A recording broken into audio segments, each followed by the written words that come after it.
Habari yako mtazamaji wa Zantime. Karibu katika chaneli yetu.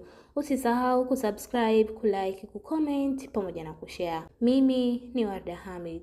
Karibu yako nimekuletea makala fupi inayohusiana na Faisal Salum kuandika historia ya Taifa Stars katika mashindano ya AFCON. Kulikuwa na ukimya mzito uwanjani.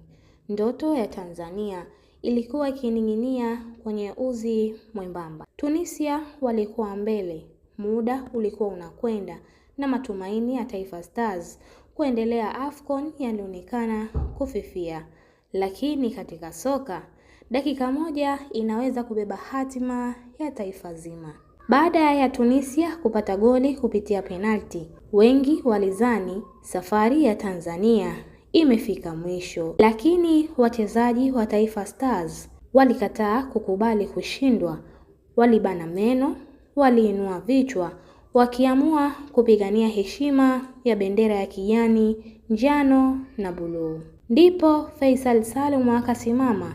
Goli lake la kuwasawazisha halikuwa tu goli la mechi, lilikuwa goli la matumaini, goli la imani na goli la historia. Kwa mpira mmoja uliotikisa nyavu za Tunisia, Taifa Stars walirudi hai kwenye mashindano. Sare ya bao 1-1 ilionekana kama matokeo ya kawaida kwa wengi, lakini kwa Tanzania ilikuwa ushindi wa moyo. Kupitia goli hilo moja, Taifa Stars walipata faida ya goli difference na hatimaye wakajikuta miongoni mwa timu zilizoingia hatua ya 16 bora. Ndoto ikaendelea, historia ikaandikwa. Mafanikio haya ni somo kubwa. Hauhitaji mabao mengi kubadilisha historia.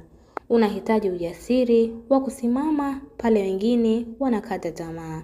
Faisal Salum na wenzake wanatuonesha kuwa Tanzania inaweza kusimama kifua mbele dhidi ya vigogo wa Afrika. Kuingia 16 bora si mwisho wa safari, bali ni mwanzo wa imani mpya. Ni ujumbe kwa vijana wa Kitanzania kuwa usikate tamaa hata kama hali inaonekana ngumu. Goli moja linaweza kubadilisha maisha, timu na taifa. Taifa Stars hawakushinda kwa idadi ya mabao, walishinda kwa imani, moyo wa kizalendo na ujasiri wa kupambana hadi mwisho. Hii sio tu mechi, hii ni historia. Kutoka hapa Zantime Media, mimi ni Warda Hamid.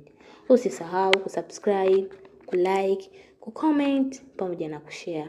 Na huu ndo mwisho wa kukusomea makala fupi kuhusiana na Taifa Stars kuingia 16 bora katika mashindano ya AFCON.